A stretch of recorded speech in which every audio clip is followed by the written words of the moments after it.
Syederolun, tim Reskrim Polres Aceh Utara terus melakukan penyelidikan untuk mengetahui motif dari kasus pembunuhan Fatimah dengan luka benda tajam di lehernya. Kasus dengan tersangka Nasrul yang tak lain adalah anak kandung korban terjadi di Dusun 1 Tungkuma Amin, Desa Menasah Panton, Kecamatan Tanah Jambuai. Kasat Reskrim Polres Aceh Utara AKBP Rustam Nawawi menyebutkan tim sudah melakukan olah TKP dan memeriksa sejumlah saksi. Terhadap ibu kandungnya sendiri yang dilakukan oleh tersangka Nasrul. Motifnya apa kira, Pak? Motifnya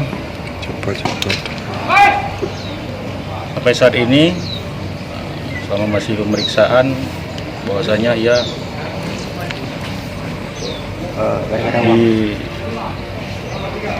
ibu mertuanya itu selalu meminta uang pada dirinya.